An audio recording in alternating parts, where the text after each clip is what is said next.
I don't know why we can't get rid of Stephanie White. It's almost like Caitlin Clark can't shake this lady. The girl goes to the Olympics to train. Voila! Stephanie White appears. I'm telling you right now, when this CBA deal get done, if Stephanie White does not get the hell out of Caitlin Clark's way, I am going to lose. Look at that reaction right there. This isn't just everyday frustration we're seeing. This is someone who's watched the same issues repeat for months and finally reached their limit. Those words about getting rid of Stephanie White hit different in WNBA conversations. And the fact that this feeling is spreading through Fever Nation shows us something major is brewing in Indiana. What people aren't picking up on is how Stephanie White operates around Caitlin Clark. She's not just coaching her during games, Olympics prep sessions, White's in the building, summer workouts. There she is again. Fans are starting to wonder out loud if this constant presence is actually helping their superstar or holding her back.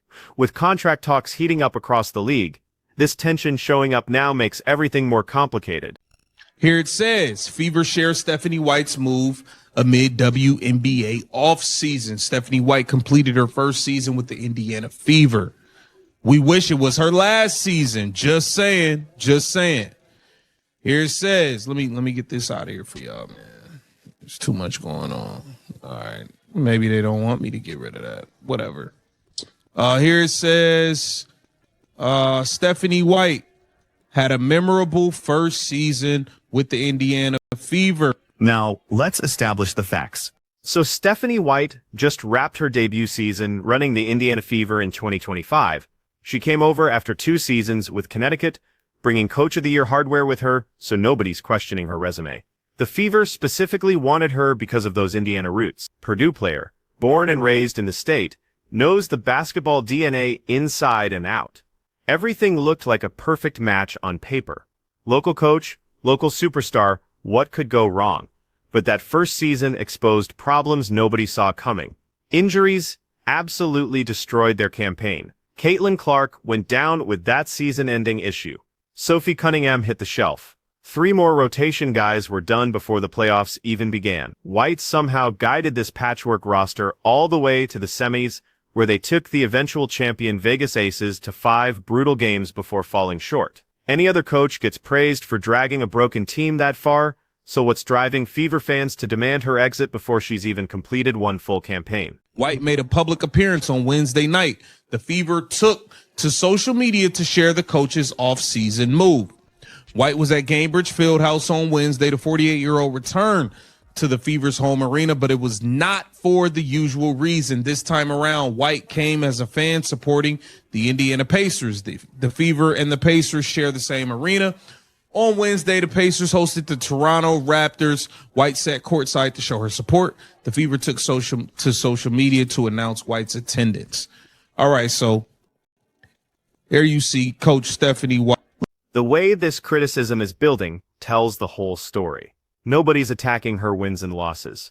They're not even going after game management. The real complaint centers on positioning and access, specifically whether Stephanie White has become a roadblock in Caitlin Clark's path. That's such a specific accusation because it's not about coaching ability. It's about interference. Think about the implications here. Fans aren't claiming White lacks skills. They're arguing her very presence somehow limits Clark's growth or restricts her influence. When you examine what actually happened throughout that 2025 campaign, this narrative starts making sense. Sure, the injuries were devastating, but White's handling of Clark's playing time, when healthy, raised questions. The offensive schemes that didn't fully utilize Clark's court vision created doubt. Those carefully managed press conferences felt rehearsed and sanitized. Individual moments that seem insignificant, but together they suggest a coach more interested in maintaining authority than empowering once-in-a-lifetime talent. NBA, CBA foolishness, this clown show circus play out right before our eyes. And there was so many, like the WNBA and the WNBPA have messed this thing up at every single turn. There's been so many mistakes with this Caitlin Clark thing. They have literally like ruined it. Like they literally blew the opportunity for this thing to be bigger than ever. And it's just so disheartening and sad. This brings us to the real powder keg, those WNBA collective bargaining discussions. Everything collides right here. These CBA negotiations have become a complete disaster, with players pushing for huge pay bumps while the league can barely prove it's making real money. The WNBPA showed up to the Indianapolis All-Star Game, wearing those pay us what you owe us shirts, then put on one of the most painful exhibitions anyone's witnessed recently. People were heading for the exits before halftime ended. This is where things get messy. Caitlin Clark single-handedly drove WNBA revenue spikes in 2024 and 2025. Her appearances averaged 3.2 million viewers. Without her on court, those numbers crashed 70%. The fever-packed Gamebridge Fieldhouse every single night, and it wasn't because of Stephanie White's playbook. Fans came to watch Clark perform. When the WNBPA demands bigger payouts based on increased income, they're basically asking to get paid off Caitlin Clark's star power. When Stephanie White gets positioned as the architect of Fever's success, it creates resentment that fans recognize even if league officials want to ignore it. Now, we got to revisit some things. Doug Gottlieb was talking about, the WNBPA seems very entitled. I know you saw their response, the letter they wrote. They put the rat in front of the New York City NBA office and all of this stuff. And I think they forget that, Caitlin Clark is really the reason for all this. And a lot of people don't owe y'all stuff, man. The WNBA owners have been taking L's year after year after year. And y'all have been getting whatever y'all been getting. But it just kind of seems like a lot of entitlement, man. Let's give a listen to this. So let me get this straight, okay? The WNBA has this new superstar, okay? This new superstar. And they have a chance with all of the dysfunctions in other sports to capitalize on the momentum of the sport. And over the weekend in Indianapolis, where one, Caitlin Clark owns that town, two, Doug Gottlieb absolutely crushed this analysis in his breakdown. The WNBA had lightning in a bottle, a legitimate superstar who could elevate the entire league during a time when other sports were dealing with chaos, and they blew it repeatedly. The league let veteran players physically abuse Clark without real punishment. Media voices like Monica McNutt kept pushing this everyone contributes equally message, even as the ratings proved otherwise. That all-star disaster showed exactly what happens when Clark isn't involved. And during all of this mess, Stephanie White has been right beside everything, controlling Fever messaging, filtering Clark's media interactions, making choices that put team structure ahead of maximizing their franchise cornerstone's impact. This is what fans mean about White getting out of Caitlin Clark's way. Look at NBA comparisons for context. When LeBron joined Cleveland, the Cavaliers didn't find a coach who wanted to squeeze him into existing systems.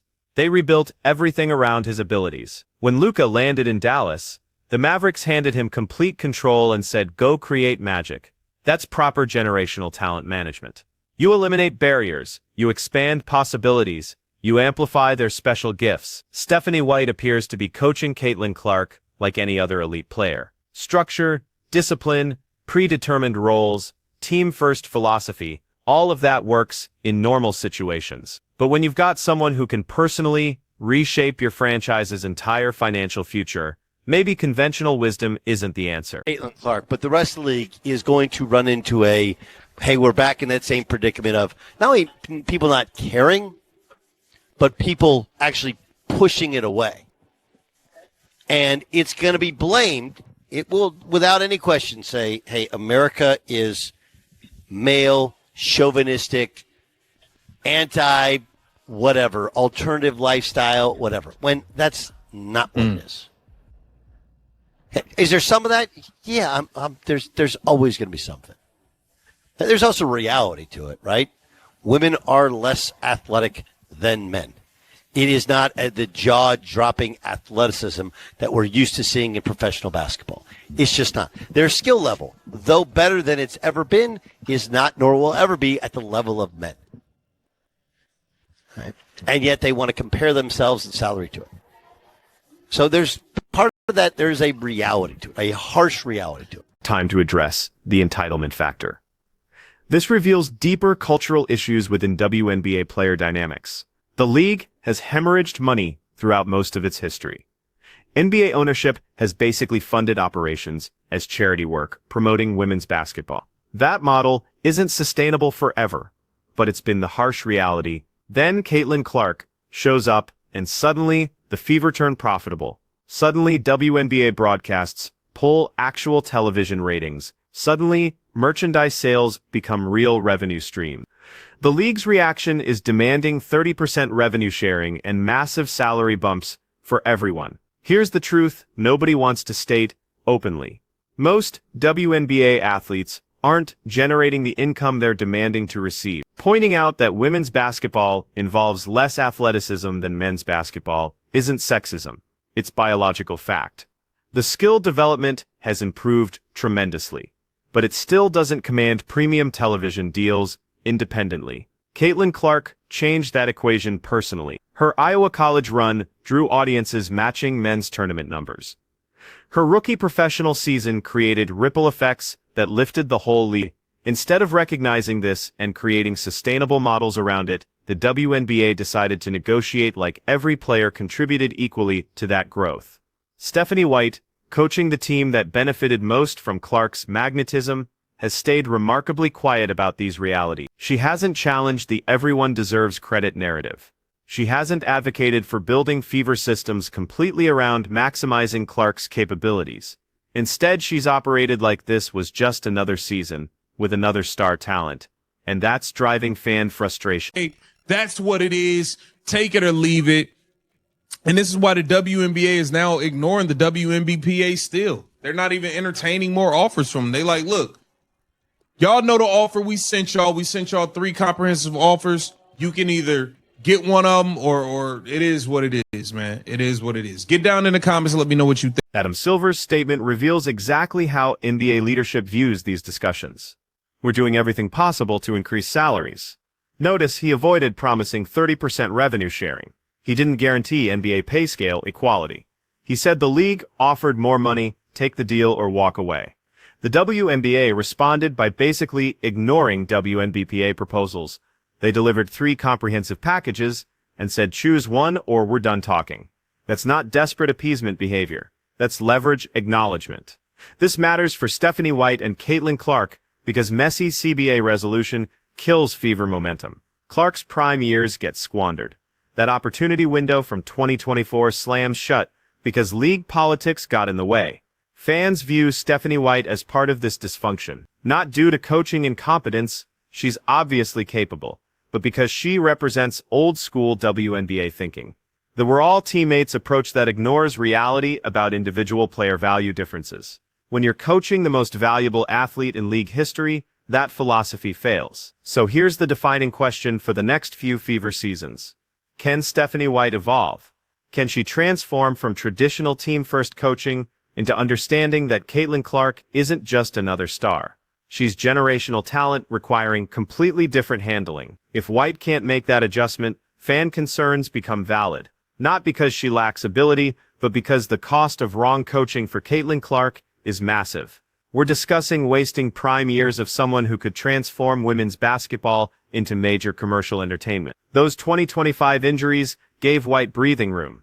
You can't fairly judge coach when half the roster is injured by playoff time, but that grace period ended. The 2026 season reveals whether White can truly maximize what she has in Clark, or whether she'll keep forcing generational talent into standard systems. If it's the latter, if we watch another season of Caitlin Clark being managed instead of unleashed, those removal demands will get much louder. Fever fans have witnessed what's possible when Clark gets freedom. They've seen her dominate games, carry franchises, create opportunities nobody else can generate. They don't want coaching that interferes with that potential. They don't want structure and discipline and team concepts if those elements restrict Clark's accomplishments. They want someone who gets that you don't coach Caitlin Clark. You empower her, you support her, you construct everything around amplifying her unique gift. That's the expectation Stephanie White faces. Based on year 1 evidence, questioning whether she's right for this job seems fair. The semifinal run looks impressive statistically, but remove the injury excuse and ask yourself, did we see peak Caitlin Clark under Stephanie White's approach? Most honest evaluators would say no. That's driving fan frustration. That's why you hear change demands before White completed one healthy season. Because sports windows close rapidly. Generational talents don't maintain prime performance forever. If Indiana wastes these years because they have coaching focused more on control than unleashing greatness, that becomes tragedy beyond simple wins and losses. CBA negotiations will resolve somehow. Revenue sharing gets determined. Salaries increase to some extent, but whether Stephanie White suits Caitlin Clark gets answered on the court in 20. If that answer is no, the Fever need readiness to make changes before it's too late. Here's what nobody wants acknowledging. Caitlin Clark doesn't need the WNBA as much as the WNBA needs her. She could play internationally for better money. She could retire into broadcasting. She could launch her own league if motivated.